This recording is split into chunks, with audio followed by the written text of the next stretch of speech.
Audio Jungle.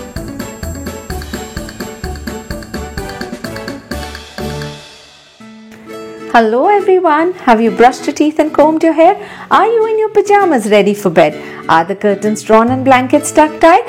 Are you ready to sleep and say goodnight? But before you go into your dream ride, here's a story for you tonight. Now, since past couple of weeks we have faced such cold climate.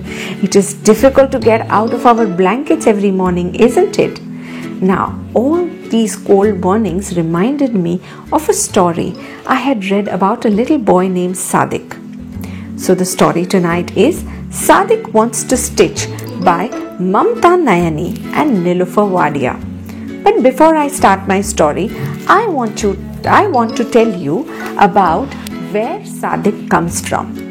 Sadik comes from the north of India. He stays in the valleys of Jammu and Kashmir, and he belongs to a nomadic community called Bakarwals. What do you mean by nomadic?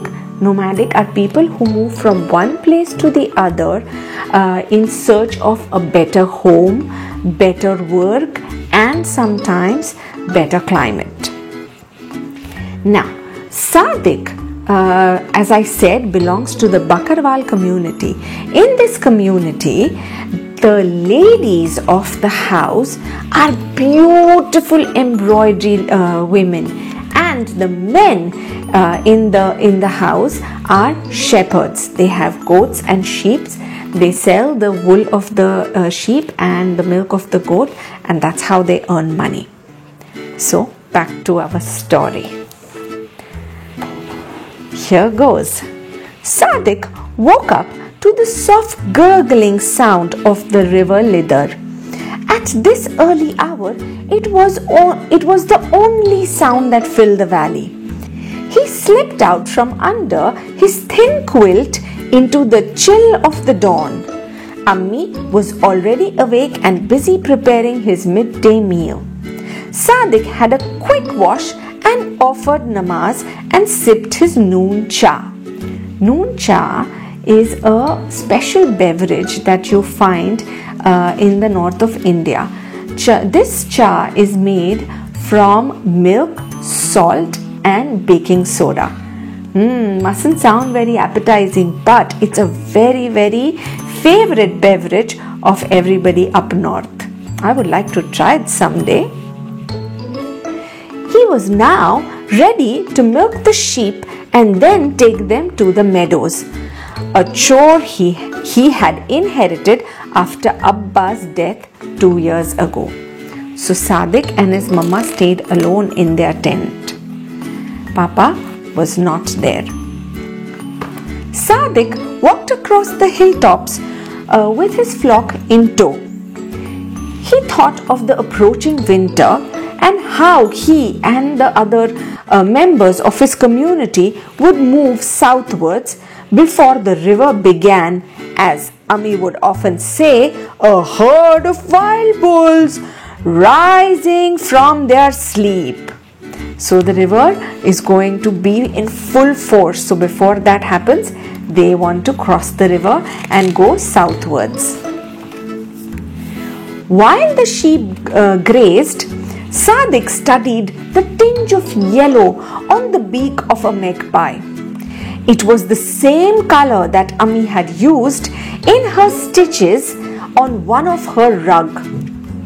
In Sadik's eyes, Ammi made the most beautiful embroidered rugs in the whole of Kashmir. Sadik too loved to embroider. He was the happiest when his long needle danced through a maze of multicolored threads and wondrous patterns came alive under his fingers. Ammi sometimes guided him on how to move his fingers to get the stitches nice and neat. However, Sadik could tell that she wasn't too happy when he stitched. You know why, isn't it? If you don't, let me tell you further in the story. After the sheep had grazed, Sadik led his flock to his tent.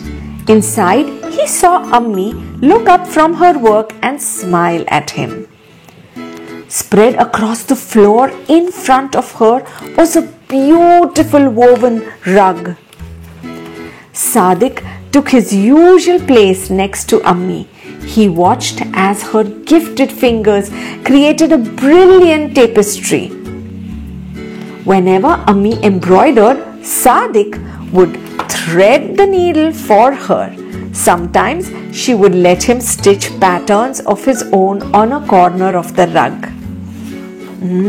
Do you see that pattern? Looks so beautiful.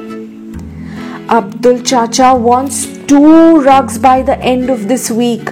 He's got an order from the city, said Ammi. I don't know how I will finish both in such a short time.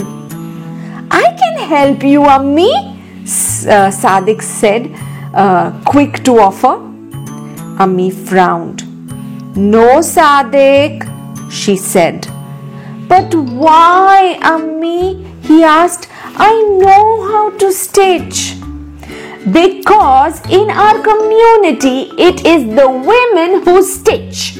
Men tend to the shape, said Ammi without taking her eyes off the needle that went deftly in and out of the rug. Have you ever seen any other boy in our community stitch? No, but Sadiq started. Ammi cut off Sadiq before he could continue with his protest. You do your work and let me do mine. Now go and get firewood for cooking, she insisted. Oopsie. So in this community, men don't stitch, but Sadiq loved to stitch. Let's see what happens next. That night, Sadiq had a dream. There were colorful threads all around him. He went from one to the other, bringing the threads together in a rich floral design on a rug. Ammi looked at his embroidered rug and gave him a hug. Sadiq opened his eyes. He lifted his tousled head from his pillow and decided that he would stitch. Oh my God, how is he going to do that? Every night after that, when Ammi fell asleep, Sadiq tiptoed to a corner. In the stillness of the night, his fingers worked on a rug like fluttering butterflies on the grass. Wow! On the last day of the week, Sadiq woke up and found Ammi still in bed with a high fever. Oh my God, poor Ammi. What faith, said Ammi, trying to get up. What will I tell Abdul Chacha when he comes this evening? I haven't started on the second rug yet. Don't worry, Ammi, said Sadiq, offering her a cup of noon cha. We will see what to do when he comes. Now Sadiq is being a good boy, looking after his mama. I know what Sadiq is going to do in the evening. Do you? Let's see what happens. That evening, when Abdul Chacha came to collect the embroidered rugs, Ammi handed him the one she had completed. And the other one, he asked her. Ammi started to explain.